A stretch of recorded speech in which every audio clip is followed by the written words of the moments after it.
Tonight you might see me die. It's entertaining. Entertainment. First class. Let's do it. Pepe, please. What? I can't hear you. I know you got your mask on. I know you're very worried, Pepe. I'm Pepe. It's okay. I will keep everything to myself right here. Pepe is very nervous. He does not want to be here tonight. I understand. Pepe, listen to me. If I drop dead, I need you to call the ambulance, okay? All right, Pepe, switch it over.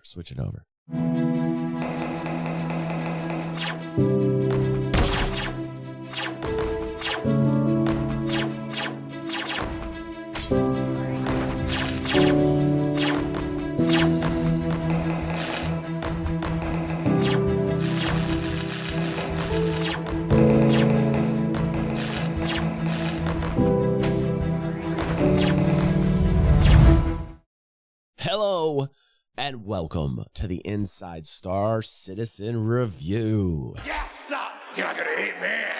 Yes. I have COVID. I am highly contagious tonight. Please wear a mask while watching me. I might die on tonight's stream. It might be very entertaining. Pepe is very nervous over here. He is in a small plastic bubble. I will talk about these many things tomorrow. I said to myself, I am way too sick to be streaming. And then I said to myself, quit being such a pussy. You have to entertain. You are an entertainer. So what if your insides are mush? So what if you're dying on the inside? Nobody's here for the inside. You're here for the outside. Yes. And as long as my outside is fine, I am here for you. I am always here for you. So let us watch tonight and let us see what we have to say. It's cursed, but it is cursed. The stash is cursed. 318, the future is bright for cargo. We're moving away from the simplistic implementation that we had before into something that's more of a real simulation. With the new physicalized cargo, it opens doors for us to give some new gameplay. When sex toys. Cargo today is pretty basic. You go to a kiosk, you use an interface, you load your ship, it automatically loads. You get in that ship, you drive that ship to a port, and you sell what you bought. But there's not a lot of interesting choices there. With the current implementation, whenever we designed it, we did not have the tractor beams that we have now. What that meant is that you were not able to pick up and manipulate the larger 1SU boxes. At the time, all that you could do was pick up the smaller 1/8 SU boxes. But this gave us a problem for piracy and looting in general, in that the really valuable things are sold and bought in these 1SU boxes in higher volumes, but the only thing the player can actually pick up are the smaller ones. So what we had to do is a kind of hack in the cargo system such that... God bless you, dude. Oh.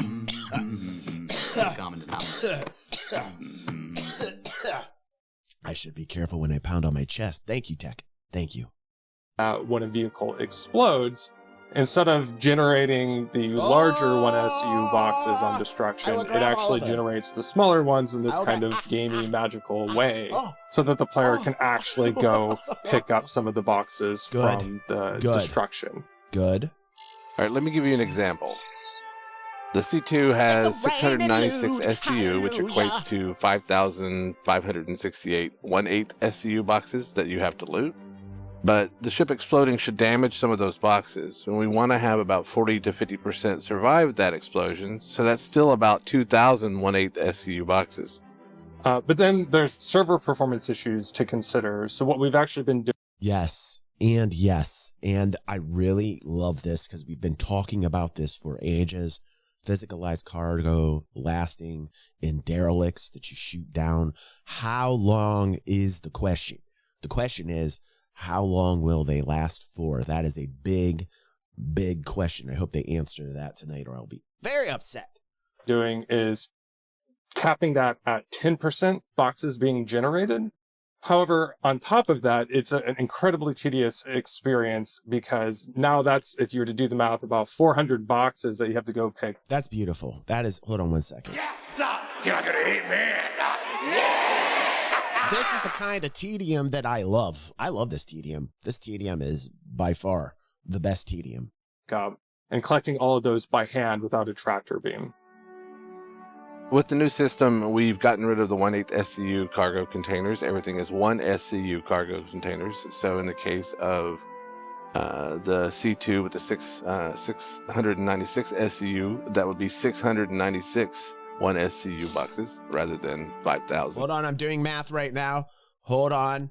If there is an A2 and it's got 5,000 boxes in it, times, let's multiply that times 100. That's 500,000 boxes. We divide that by the explosion, which is 2. Then we multiply it times the tedium factor, which is 15. And then we divide by 3 for people upset with my math. Then we multiply it by 75 because I've always loved that number. We have 93,750,000 boxes to collect. Yes, sir. Oh my God, I am in heaven. That's some DG maths. That is some DG maths right there. 93 million boxes from an A2. And plus, Every single one of those boxes is a real entity in the game, like any other entity in the game. It is tracked in the database as a persistent entity now that we have the new persistent entity streaming architecture. And it means that now that they're entities that are persistent, they can be interactable. Yep. So now you can do things like use the tractor beams to pull them out of the cargo hold or put them into a cargo hold. It also means that whenever we do ship destruction with the new system, we don't have to generate anything. Instead, all that we do is we take the entities that were already created and we just simply detach them from the cargo hold and let them... That's what we call OCS, Object Container Sex. It deals with physics, object containers inside other object containers. We want lots of lubricant. We're asking the devs for plenty of lubricant for good object container sex. Float in space. Now, we still want to have some of that explosive destruction. So there's a certain amount of variable amount of that cargo that is destroyed on ship destruction. actually giving you back somewhere, it's actually 0 to 90%, but that's calculated every time your ship explodes. So what happens then is now we're actually hitting that 40 to 50% number on average. This means that both for players that want to reclaim the cargo that they lost on ship destruction, or for pirates that want to scoop up their ill-gotten gains, then they'll have an easier time to get at it, and there'll be more value there when they try to do so. There is also the new commodity kiosk flow, which is a step in the right direction for helping you understand what you're buying and what you're selling and what's available at the places where you buy and sell commodities. Oh, I like what I'm seeing right there. Thank you, Razor. I like what I'm seeing right there, too. Thank you, Razor. I think you guys are making me trying to get me to pound on my COVID chest. I will do that for you. I will pound on my COVID chest for you. It's the new UI. It's the new building block UI, so it should be a lot easier to understand and gives you a graphical representation as you're buying and selling of how much space that you have on the ship that you're buying and selling into. 318 is not the end of the... You guys are really putting me through it today. I love it.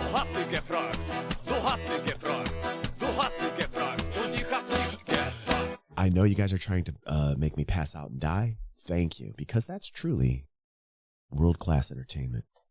Cargo refactor. There's lots of stuff that we're in the design process for right now, including manual loading and unloading, as well as automatic loading and unloading.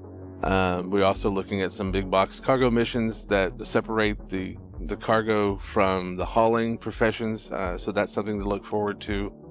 We have a lot more content coming that use these new features. We hope you enjoy it in 318. And as a coda to all of that, Chris Roberts actually came by my desk the other day, and we talked a bit how it was unfortunate that we... I can't get this goddamn taskbar away. Like, what is going on? What is going on, Pepe? I've been gone for too long, and I'm seeing all the shit on the right-hand side. Somebody help me with this. God damn this. God damn, I can't do anything with this. I can't help myself. We even have to allow players to lose 40 to 50% of the cargo. And we talked and decided that we would try to come up with an interim solution on our path to physicalized damage that would allow us to leave the husks of ships behind on vehicle destruction instead of just exploding them and erasing all the contents. This would allow players to explore the ships and find the cargo and physically move it off the husks of the ships, rather than just generating a percentage of the boxes on destruction. Like every other aspect of Star Citizen's continuing development, The cargo refactor isn't a one drop and it's done kind of feature. And the first implementation, much like persistent entity streaming alongside it in the upcoming Alpha 3.18, is about rebuilding existing functionality within an entirely new foundation that will now set the stage for the persistent universe to reach its fullest potential in subsequent patches to come. And let's just see it, and let's just make sure that we feel good with it on its first implementation. It's a lot of talk in that new studio. Jared's feeling good. He should feel positive. I missed the first restart of the show of the new season. Shame on myself. I'm shaming it. I'm shaming myself right now I was on a vacation. I'm shaming myself now. Shame. For missing that episode. Shame. I'm sorry. Shame. It was a long one. I'm going to watch it tonight after I get done streaming because I have to catch up. And I am shameful. I am a shameful person. How is Jared liking the new studio? Is he digging it? I bet he is beside himself. It's professional. while we're here talking about new technologies designed to be built upon from one patch to the next, let's chat us up some Rastar, the internal tool that we've been developing now that's currently in use, placing outposts throughout both the Stanton and Pyro systems. The whole purpose of Rastar is to make the thing easier for the devs to place location at the surface of a planet. And in the end, it will be used as the system for player to build their bases. We have Rastar because the previous system, based on prefab, was quite hard to use and not up to scale for the scale and the scope we want for our planet density. Any changes to the planetary generation, like for example, you just change a canyon, you add a canyon to the planet, you'll have to redrop every modules at the surface of a planet to be sure they are well aligned with the new terrain and the new modifications of the terrain. Rastar makes that better by allowing, first of all, the ability to directly follow the modification of terrain topology, so we don't have to refresh anything. Plus, it gives us more granularity and modularity of the locations.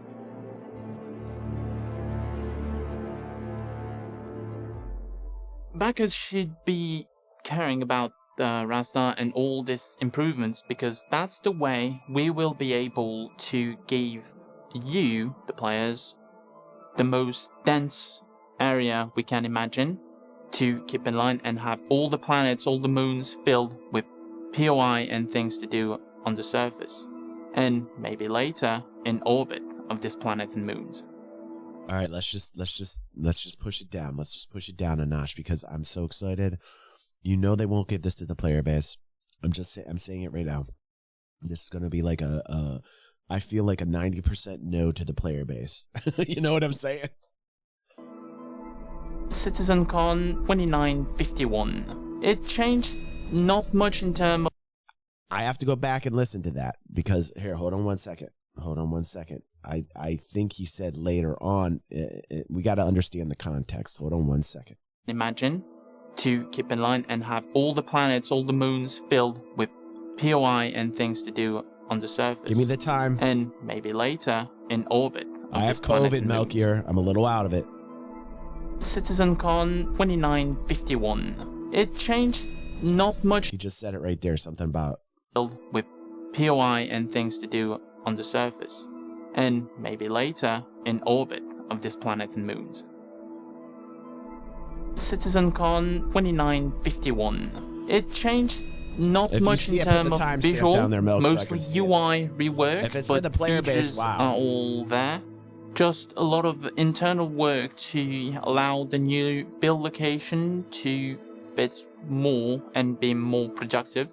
So now we can have modules and elements that are nested and indented, so we better understand what depends on what. yeah. I didn't hear it was for And the we player also base, but I added do the have ability COVID. to collapse parts of the tool, so to have a better understanding and more focused work on some parts of the tool. We also worked on better tools integration, so now we are able to use the base tools of the editor, such as gizmos or roller bar, to modify some elements of Rasta, which was not possible previously due to some braking while doing so, and to keep consistency with the Rasta flow. But with that changes now, most of the in-edited tools are usable with Rasta without any risk. We also moved the object containers used for Rasta to streaming object containers to keep in line with the whole streaming process of the network system. Okay, so we're going to now, go back to it. We're going to go back to it. We're going to go back to it because it's important. 608 is what Diff is saying. So we're going to go to like 6, and we're going to listen if it's for the player base. Throughout both the Stanton and Pyro systems. I don't mind watching again. the whole purpose of Rasta is to make the thing easier for the devs to place location at the surface of a planet. And in the end, it will be used as the system for player to build their bases. We have Rasta because the previous system based on prefab was quite... That was pretty clear. That was pretty clear. Yeah, right. Thank you. Let's hear it. Let's hear it right now for diffs. Now, will they do it?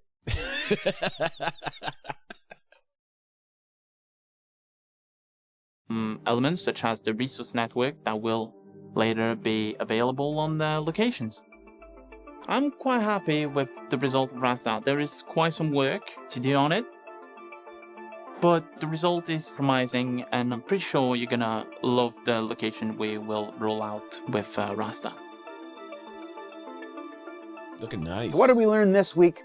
Well, we learned that the cargo refactor will physicalize the manner in which we transport goods in such a way that makes retrieval after disaster, or collection after piracy, easier and more rewarding than ever before.